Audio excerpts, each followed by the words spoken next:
The first cry is a sound no one on the night glass forgets. It starts as a confused chirr, then snaps into panic. 3 tiger cubs tumble through the nursery module like loose sparks, all paws and floating fluff. Their pale spots flash under emergency blue lights as they spin, bump rails, and claw at nothing. Humans can learn to sleep in 0G. Predator cubs can't. Elara Kade hits the nursery hatch at a run. The door irises open and warm, milk-sweet air spills out, fur, bedding, and the faint ozone of failing grave plates. The cubs are not in their cribs. They are everywhere. A caretaker floats near the wall, shaking. Commander, gravity's flickering. The ring says stable, but the nursery plates keep cycling. A cub ricochets off a ceiling rail and yelps. Another gets tangled in a mobile of plush toys and thrashes harder, making the whole thing jerk like a frightened sea creature. Security Chief Vance stands magnet-locked to the deck, eyes hard. This is escalating. Protocol says sedation. Or containment. Containment turns the room colder. The cubs hear the tension and their cries sharpen into tiny snarls. They are exhausted, shaking, snapping, refusing the bottle. Not because they're vicious. Because they're terrified of falling forever. Elara catches the smallest cub against her chest. It clings to her sleeve like it's the only solid thing left in the universe.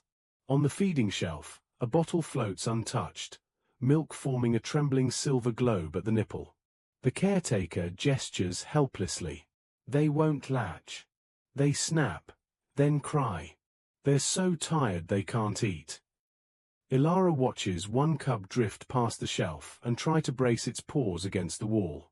It fails, rolls, and lets out a broken little sound that is all exhaustion and fear. The cub's muscles tremble with the constant effort of staying upright in a place that refuses to have an upright. Sleep deprivation is not just crankiness in predators. It is instinct unraveling. It is bite-first panic. It is the moment a frightened animal decides everything is an enemy. That is what Vance sees, and why he reaches for protocol. Easy, Elara murmurs. She finds the scruff with gentle pressure, steady, not forceful, and taps her sternum. Thump. Thump. Hear that? Match it. The cub's frantic breath stutter, then slow by a fraction. You're safe, Elara whispers. I've got you. A warning light blinks amber. GRAV assist. Unstable. Elara's eyes track past it to a maintenance panel on the far bulkhead, slightly ajar, too clean. Why only now? She asks. Vance opens the panel and freezes. A thin black cable is spliced into the grave control line. Sabotage, he growls. The caretaker makes a small broken sound. The cubs cry louder. Elara keeps her face calm, but something in her goes razor still. Sabotage aimed at babies isn't random. It's a message. Elara's eyes flick to the nursery's log display. The grave plates aren't failing randomly. They're pulsing on a pattern, short on, long off, like someone is trying to imitate gravity badly enough to cause maximum distress. A design flaw would be messy. This is deliberate. She remembers something Nora once told her during training, after a riot in a refugee dome. When fear is loud, you get quieter. Quiet is how you steer the room. Elara inhales, then lets the breath out slow, like she's lowering the temperature of the entire module by force of will. And right now, her priority isn't the message. It's sleep. Get me a portable mag frame, she says. Heat pads. 2 blankets. And the den cloth they need. Vance blinks. A mag frame, for what? A nest, Elara says. A floating nest. Something that presses back. We don't have time for sleep-starved predators in a metal tube. Elara cuts in, quiet and absolute. Help me. Or get out of my nursery. He exhales once. What do you need? Minutes later, a collapsible workshop magframe arrives. An oval of alloy meant to hold tool trays steady in 0G. Elara anchors it between two rails, creating a stable middle in a world without up. She threads blankets through it into a deep hammock bowl, slides low heat pads beneath, and lines the inside with a worn den cloth, thick with familiar scent. Then she dims the lights to warm amber and drops the sound dampeners until the ship hum becomes a hush. The cub in her arms sniffs, ears twitching. Ancient instincts recognize warmth, edges, and home. Elara lowers it into the hammock like she's placing down something sacred. The cub's paws touch fabric and immediately flex. Need. Its spinning stops. Its body sinks into the curve, cradled on all sides. Elara rests two fingers lightly on the scruff and leans close so it can hear her breathing. "You're safe," she says, barely louder than air. "Sleep." The cub shivers once, then releases a long sigh. Elara stays there, hovering beside the nest, and hums under her breath, one low note, steady, almost ridiculous in a ship full of alarms and steel. The cub's whiskers tremble, then settle. Its paws stop searching. Its eyelids flutter, and it falls asleep. The room changes when a predator chooses rest. The air softens. The caretaker presses a hand to her mouth, eyes shining. The second cub crawls into the nest, presses against its sibling, and starts to purr, low and vibrating, like a tiny engine finally catching. The third fights the idea, snarling from fear, but Elara doesn't wrestle it. She waits with an open palm, lets it smell her glove, the den cloth, the warmth. When it drifts close enough, her fingers find the scruff again, gentle, grounding, and she guides it into the bowl. 3 cubs. 1 floating nest. Their fluff drifts upward in slow motion, cinematic as starlight. Then the ship shudders. Lights flicker hard. A siren begins to wail. Gravity core. Offline. The nest shifts, but the magframe holds. The cubs stir, then settle, the hammock's pressure keeping them from tumbling into panic. Elara's comm crackles. Bridge to Commander Kade. Gravity ring just dropped. Emergency oxygen timers. We've got intruders at core access. Vance's hand goes to his weapon. Raiders. The caretaker whispers, horrified, "They'll take the cubs." Elara's blood turns to ice. Lock the nursery. Seal vents. 2 officers on this hatch. No one comes in. She looks at the caretaker, voice soft enough not to wake the nest.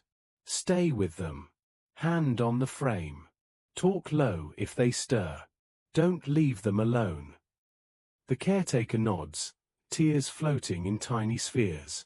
Elara pushes off into the corridor with Vance, tether clipped to her belt. In full 0G, the night glass becomes a trap maze, tools drifting like bullets, doors like guillotines. They catch a suited intruder at a relay panel, not the core, but the nursery controls. He flicks a device, spraying expanding foam. Elara twists on her tether, letting the burst drift past, and yanks an emergency bulkhead lever. The door closes at her timing, pinning the intruder's tether without crushing him. Non-lethal. Controlled. Done. Who sent you? Elara demands. The intruder laughs. The nursery is the prize. On her wrist map, a warning flashes. Nursery, vent line open. Elara doesn't swear. She doesn't panic. She thinks. She grabs a canister of quick seal foam from a maintenance cart and launches back toward the nursery. At the hatch, the vent panel trembles, something pushing through the duct. Elara jams the nozzle into the seam and fires. Foam blooms into the vent like a growing lung, filling the passage and hardening fast. The duct thuds once, then goes still. Inside the nursery, a sleepy growl rises, then fades as the caretaker murmurs, steady as a heartbeat. Warm nest. Safe nest. Sleep. A tiny paw thumps the hammock edge once, as if approving the boundary. The cubs purr again. Then, a new vibration trembles through the frame, lighter than footsteps, sharper than engine hum. The cubs' ears flick in unison. One lifts its head, pupils wide, and points its nose toward the vent line like a compass finding north. Predators hear what humans miss. The caretaker's voice stays low, but she taps her commander. They're sensing something. The nest is steady, but the cubs are tracking the ducts. Elara is already moving. Use it, she says. If they stare, mark the vent. If they hiss, it's close. A soft, warning chuff comes from the smallest cub, barely more than air, followed by a sharp little sneeze as the scent of wrong filters in from the ship's lungs. Elara's wrist map updates. Vent pressure shifts. A raider is crawling the duct line, trying to bypass the foam block. The cubs, half awake, half guarding, have become living sensors. When the duct cover trembles again, the biggest cub makes a sound that is not a cry, an alarmed bark. It slaps its paw against the hanging toy mobile. The plush swings and bumps a wall switch, triggering the nursery's local chime. A small, accidental signal. Elara turns it into a trap. She orders security to sync that chime to a corridor lockdown. One paw slap becomes a timed door. One toy bump becomes an alarm trigger. The cubs don't fight. They help the humans aim. A second team of raiders tries the port maintenance access. Elara slicks the handholds with sealant before they can grab, turning their momentum into helpless spins. Vance and security net them with magnetic clamps and timed doors, trapping bodies without gunfire. When the last intruder is secured, the bridge reports, gravity ring rebooting. Oxygen stable. Gravity returns in a gentle wave. Elara re-enters the nursery slowly, breath finally catching up with her pulse. The nest rests in its anchors, a perfect bowl of warmth. The cubs are curled together, paws tangled, pale spots pressed into one another's fur. Asleep. Deep asleep. Vance steps in behind her, jaw tight. We pulled their gear. They weren't just raiders. Their orders mention a council evaluation and a buyer. One set of signatures is official. The other, black market. Elara's gaze lifts to the ceiling cameras, small, quiet lenses she never noticed before. They were watching. Vance nods once. They wanted to see if we'd sedate them, cage them, log it as safety. And while we were busy following protocol, someone planned to steal them. So it was a test. And a theft attempt. A staged crisis that turned into a real one the instant greed smelled an opening. Elara feels the old anger rise, the kind that doesn't burn hot, but cold and steady, the kind that turns into rules that keep people alive. Elara's voice is quiet, dangerous. File this as my statement. On the night glass, we do not cage frightened children. We do not sedate what we can understand. And no council gets to gamble with lives to prove a point. She writes the new directive herself before she sleeps. Human-built nursery standard. Required. Floating nests. Warmth. Scent cloth. Low lights. Quiet. No cages. No sedation unless life depends on it. Later, when the alarms are gone and the ship hum is normal again, Elara returns once more. The cubs blink at her, drowsy and safe, then crawl toward her hand with heavy trust. One nips her glove gently, not a bite, a question. Elara smiles, small and tired. Yeah, I'm still here. The smallest cub presses its forehead to her finger, then curls back into the floating nest. One by one, the others follow, fluff rising like slow snowfall in the amber light. For the first time in days, the nursery is peaceful, and the night glass carries its tiny predators through the dark with a human-made promise holding them in place. On the official deck plans the next day, the nursery is renamed in marker ink by someone with terrible handwriting, Floating Nest Bay. If that first cub finally falling asleep hit you in the heart, tap like, subscribe to Survival Arena HFY, and comment your favorite moment below.